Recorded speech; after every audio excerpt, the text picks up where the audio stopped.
Bonjour et merci de nous retrouver sur TVBA. Aujourd'hui, nous sommes au Tech, sous la halle, aux côtés de Monsieur le maire. Bonjour, merci de nous accueillir ici sur votre Bonjour, vous commune. êtes bienvenue.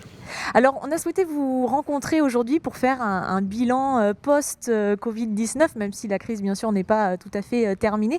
Du moins, le confinement l'est. La vie reprend petit à petit sur la commune. Avant tout, qu'est-ce que vous retenez de cette période de crise sanitaire ?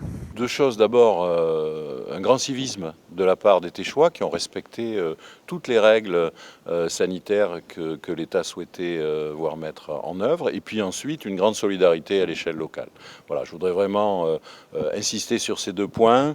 Grande solidarité des habitants, puisque les gens ont pris en charge leurs voisins âgés, ont monté des réseaux de solidarité locale, ont participé à la production de masques. Et puis on a eu au Tech, bien sûr, cette entreprise qui, avec la Cobas, dans le parc des Expos de la Teste, a monté cette opération d'usine éphémère qui est tout à fait remarquable. Et puis les services municipaux, puisque nos agents, en particulier ceux du CCAS et qui interviennent sur l'aide à la personne, ont continué volontairement à aller chez les personnes âgées pour les aider, pour les soutenir, pour s'occuper d'elles et d'eux. Et tout ceci, c'est vraiment un élan de solidarité très fort. Les élus aussi, puisque nous avons mis en place un système d'aide alimentaire, notre association locale d'entraide téchoise n'étant pas en capacité de fonctionner. Bref, voilà, une mobilisation très forte, un respect des règles que je veux souligner, et puis une solidarité à tous les échelles, au niveau individuel comme au niveau collectif. C'est vraiment ça le résultat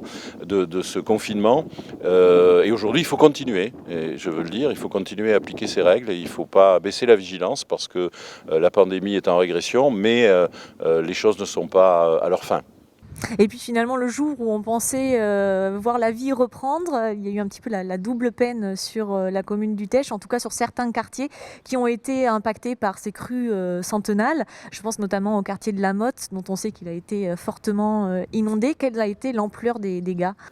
Alors il faut bien voir qu'on a assisté à un phénomène qui est absolument unique, à l'échelle d'ailleurs de tout le bassin, mais avec une accentuation plus forte sur les communes du fond du bassin, Mios, Le Tech, Biganos, voilà, mais aussi Gujan pour d'autres raisons.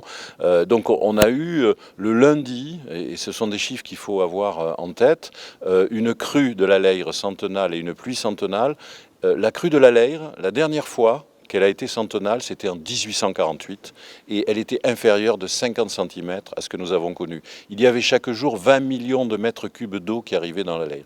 Ça veut dire que aucun travaux, aucun réseau, aucun ouvrage ne peut résister et ne peut répondre à ça. On multiplierait par 10 nos ouvrages pluviaux, eh bien, ça serait la même chose. Voilà, ça arrive tous les siècles, ou des fois, là, tous les siècles et demi. Voilà. Alors après, on a eu, à la fois dans la ville, des jardins inondés, quelques maisons inondées, surtout les jardins inondés, et à la Motte, un point dur, tout simplement parce que c'est au bord de la Leyre, et que la Leyre est passée par-dessus toutes les protections, et puis parce que ce sont les maisons les plus anciennes, les plus basses, qui ont été impactées, puisqu'elles étaient construites à l'époque sans relever les niveaux. Et ça veut dire que, en termes d'urbanisation, ça n'est pas l'urbanisation nouvelle qui a provoqué ces inondations pluviales, c'est l'urbanisation la plus ancienne. Ça veut dire qu'il y aura ici ou là quelques ajustements de PLU à faire, mais ça fait déjà 15 ans que j'avais fait retirer toutes les zones inondables des zones constructibles au Tech. Après, maintenant, on a un travail plus précis sur certains ouvrages qu'il faut améliorer, parce que si on ne peut rien, il faut le dire comme ça, si on ne peut rien contre les crues et les pluies centenales, en revanche, on peut faire beaucoup de travaux pour que les pluies décennales ou quinquennales soient gérées. Et c'est un petit peu ce que le CIBA, d'ailleurs, en collaboration avec toutes les communes, va faire, puisqu'actuellement, un relevé est fait de tous les points durs, une expertise, une étude technique, et puis après, sur plusieurs mois et plusieurs années, des travaux seront lancés. Alors après cette crise donc, du Covid-19, ce confinement, et puis donc ces crues centenales, comment la commune arrive finalement à reprendre le dessus, à reprendre un cours Alors, très normal ? c'est vrai que le jour où on sortait du confinement, ou en tout cas le confinement se desserrait, avoir la crue centenale, c'est un peu difficile. Bon, maintenant, je pense qu'à part le tsunami et la météorite, on devrait pour quelques mois et quelques années, être un petit peu protégés, en tout cas je le souhaite. Mais il faut bien voir que le confinement, avec l'arrêt du développement économique, avec des entreprises, avec toutes les dépenses nouvelles qui ont été mises en œuvre par les collectivités, vont faire que nous allons avoir cette année, pour l'année prochaine, je ne sais pas, mais cette année, une baisse des recettes et une augmentation des dépenses. Ça veut dire qu'il va falloir faire des choix. C'est ce que nous allons faire d'ailleurs, puisqu'il y a un conseil municipal dans 15 jours. Nous allons faire des choix. Il y a des dépenses qui devaient avoir lieu en 2020 qui seront reportées en 2021, en termes d'investissement en particulier, pour assumer toutes ces dépenses nouvelles avec cette baisse de recettes.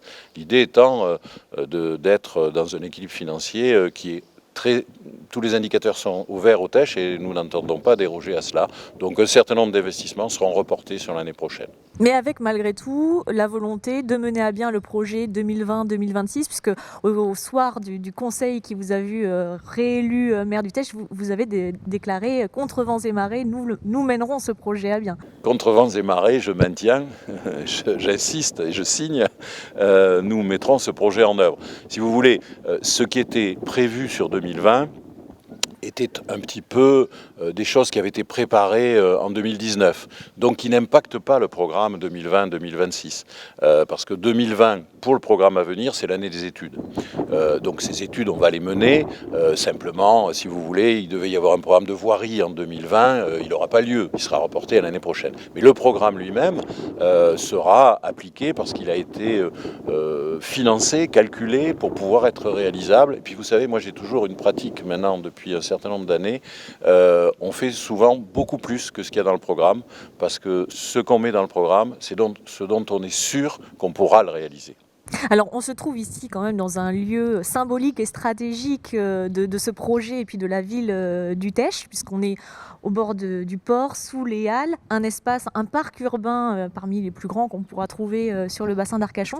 Est-ce qu'il va faire partie donc des priorités dans les actions que vous allez mener très prochainement? Alors, la zone sur laquelle on est, qui est un peu triste en ce moment, puisque toutes les fêtes ont été annulées, se situe dans un parc qui fait 15 hectares autour du port, qui est en cours de construction. Donc nous finissons la tranche 1 et la tranche 2, qui était financée, sera réalisée à partir de l'automne.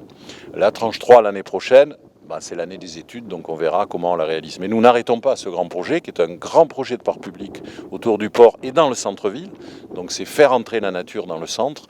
Et ça, c'est aussi pour moi extrêmement symbolique de ce qu'est le TECH, la ville nature, avec ses pistes cyclables, avec sa protection de l'environnement et avec toutes ses politiques en matière de développement durable. Et d'ailleurs, la nouvelle première adjointe au TECH est désormais chargée de la politique environnementale. Vous parlez de Karine Desmoulins. Je parle de Karine Desmoulins. Pour ne pas la citer. D'autres priorités ? Alors bien sûr, la politique du TECH, c'est de dire que l'environnement, la protection de l'environnement, le développement durable, c'est l'axe sur lequel toutes les politiques se déclinent. Mais autour de ça, bien sûr, il y a la réalisation d'une ludothèque, il y a toute une série de mesures en matière de solidarité, en matière de logement social, en matière d'équipement sportif, d'équipement collectif, et puis de poursuite de services comme les politiques culturelles, comme l'aide à la personne qui vont se développer. Donc les choses vont continuer sur ces grands axes-là, c'est-à-dire une ville nature, solidaire pour tous. Alors, environnement, solidarité, ça va être les atouts de la ville du TECH pour se relever de cette période. Écoutez, merci en tout cas d'avoir accepté notre invitation, ou plutôt de nous avoir invités ici au TECH pour ce petit point de situation, ce point d'étape. Et puis on vous dit à très bientôt pour suivre l'avancée de tous ces projets. Merci. Avec plaisir, merci à vous.